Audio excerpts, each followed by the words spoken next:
I absolutely acknowledge what you're saying, that energy is crucial, and we spent a lot of time talking about it and different ways of saving energy. One of my pet hates is energy-saving light bulbs. Oh yeah, they're I can't atrocious. stand the bloody things. They don't do what they're supposed to do. They don't create enough light. Yeah, but you remember, I agree with that. No, I agree. Like that's an early stage development. It's a crap technology. Yeah. Okay. But for example, let me just give you an example. There's a firm called New Energy Technologies, NENE, quoted on the stock exchange in the United States. It's trading at $2 a share.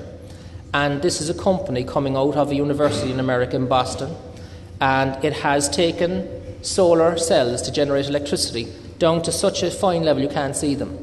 So they're tiny little cells, and they literally make it in glass. So the glass that you put into a building is actually absorbing light and creating electricity at a far higher rate of efficiency than the existing very expensive systems. So your windows are your solar panels. Exactly. So we're on the cusp. We're just starting out because we are now forced to do it. Remember I was saying that human nature doesn't change until it's on the precipice. It's only when oil, gas and coal prices go above a certain level that you get to switch over. You get the next leap forward. And I believe I'm absolutely certain that we're on the cusp of the next leap forward.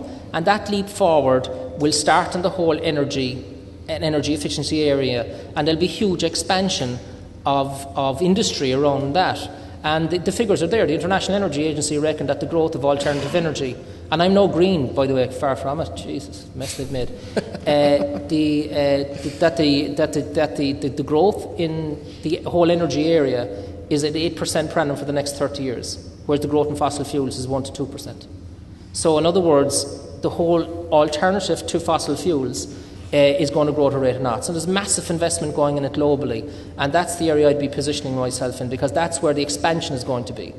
It also has enormous implications for, if you think it through, to just about everything, how we go about farming. And I'm not talking about people going around in suit and sandals, canvassing for the Green Party. I'm talking about mainstream businesses are based on this. I'm very unconvinced about wind. I think wind economics don't make a lot of sense. So it's all there to be played for into the future. So I see that as the mega trend. I also think that probably long after I'm gone, I think that the European experiment is hugely misunderstood. And that how is it misunderstood? Well, I think that Europe is very successful at generating a new type of government, a new type of networking, which is using soft power. And America uses hard power. It comes in to change a country using military might. Europe, for example, if Turkey wants to join Europe, it has to adopt 18,000 pages of law. So from the grassroots up it is changed, and the people change it because they want to join. So the Eurosphere are all the countries that are around the European Union. Now, despite the current problems in the European Union, I think that the European Union as an experiment is going to be duplicated in Asia, and I think it's going to be duplicated in Latin America. And I think that over time, as particularly as the Chinese and other countries like that come into the kind of shall we say modern democracy zone, that the whole nature of how we run the world will change over time. I mean, if you think about it, nationalism is really a concept that only took hold in the last 300 years. It didn't exist before that. And there was no sense of being Irish during the Battle of Kinsale, No. It was really post that. And I think that the world will begin to grow beyond nationalism. When I don't mean nationalism now from a military point of view. I think thinking that way, I think that the nature of how we organise ourselves is going to change as well. So a sense of cultural identity will alter. Yeah, exactly, and I think that there's growth then for people that are engaged in that whole area, the human sciences, if for want of a better word, how we network together, how we communicate. That's all going to change. One of the things that we've watched happening over the last couple of years as things have gotten tougher is that sort of the gap between the haves and the have-nots seems to have gotten wider, and the last budget made it even wider again, as we saw, social welfare going down, the minimum wage going down. One of the things that interests me is that previously the poverty line was based around sort of the payments that you would get on social welfare, sort of slightly above and slightly below.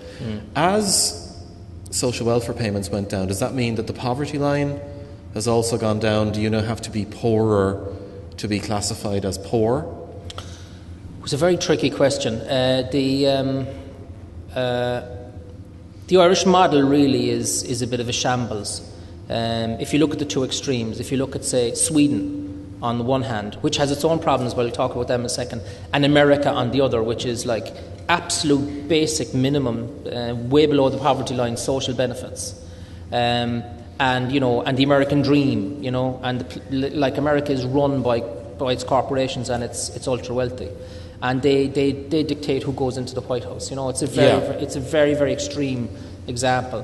Swedish example, very, very hard to become wealthy in Sweden. Marginal rates of tax are up around 80%. But if anybody's ever been to Sweden, I've been there a few times, like trains, hospitals, schools. The facilities are fantastic. You could eat your dinner off the floor, but it's taken them 100 years to get to that position. And we're kind of in the middle. We're trying to figure out how should we do it. The problem with the Irish mentality, though, is that we have a handout mentality, in my view. And we're always looking for government to sort out a problem. If there's a problem, the government should solve it instead of looking at solving it ourselves or solving it locally. Now, from a taxation perspective, we actually generate enough taxes in this country, in my view, to give proper levels of social protection for those people that require them. The problem is that the juice that we take out in taxes doesn't go there. An awful lot of it is redirected into a middle area in the public sector that is unproductive, overpaid, and doesn't function and doesn't work. And I'm talking about the middle end. I'm not talking about the frontline Gardaí, nurses, and so on. I'm talking about the middle area, and we should have enough money to do it. So, and I've been arguing that throughout the course of 2009, when the public sector, private sector debate was going on, that if we allowed the public sector to ring-fence itself from reform and change, the people that are going to get it in the neck are the people that are relying on social protection. And if you look at the last budget, that's what's happened. Because the Croke Park Agreement has ring-fenced the public sector, and the cuts, who's borne the cuts? The cuts have been borne by people on the lowest rates of income. Now, how do we get out of this problem?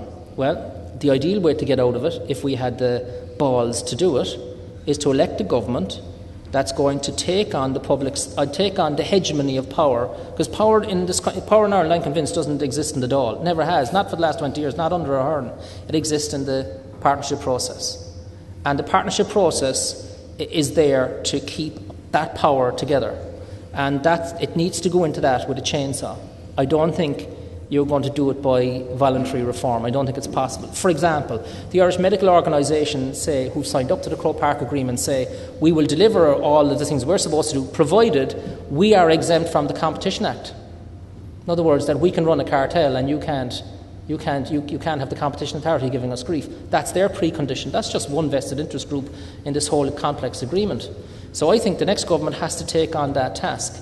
And the task will be to protect the most vulnerable and reform the areas that need to be reformed. And that reform is going to have to be forced. It's not going to be done voluntarily, because people don't give up power. You have to go and take it off them. And that's the task of the next government. And if that can be done, and you can lessen the burden of the state on the private economy, Ireland will come out of this very quickly. What about those people, and I mean, many of the students here kind of are hoping to go into areas that in some ways are kind of funded through public money. People who want to go working in social care, childcare, health care. How do you think, what does the future look like in those areas for people wanting to make their way into those jobs? Well, it depends on how you're orientated. Yeah. If you can base your career, if you can go through your life with the least amount of support from government and state as you possibly can, you're far better off. The more reliance you make on state, you're then captive to that. I would say, I mean, I'm the patron of the Jack and Jill Foundation. We have a particular set of a particular problem with the HSE on fundraising and so on. And I'm always saying, forget them. Just do it. We'll do it ourselves. Become self-sufficient from central government. And it's not just a philosophy; it just works. So I would say to you that if you're thinking of a career in the social area, then maybe you should be looking, okay, get your experience in the public sector, but as soon as you can, get the hell out of it. Get into the private sector if you can, because it's more challenging, it's more rewarding, and you will be fitter for it mentally and I believe economically into the future. And the reason for that, no, not everybody's orientated in that way, I accept that. Some people want the security and the pensions and everything that goes with work in the public sector, but unless it's reformed, you're going into something that's going to psychologically destroy you in a very short period of time. And all you have to do is go into large parts of the public sector and you'll see the drones. They're not switched on, they're not motivated by their work, they just clock in and clock out at the end of the day, collect their income and off they go. And if that's what you want, fair enough. But for me, that's, you only go through life once, you may as well have fun while you're doing it, and you won't get it in that area. That's what I would say. That's my honest answer. I could give a diplomatic answer, but that's what I think. Okay. Some people are very uncomfortable with the idea of sort of privatising some of those types of public services. For example, I know that there are private companies that run residential childcare units. I'm not talking about those really. Yeah, I know. There are some units, for example. There's been some talk before about privatising the prison services. How do you feel about that? No, I think it's essential that the state runs certain things. Okay. Absolutely essential, and should never even consider privatisation. But you're talking about the social side of it, right? I was talking about all of the charities, kind of the voluntary sector, the NGOs and so on. Like they're dynamic. The staff run it. They make the decisions, they lobby the government, they generate the fundraising.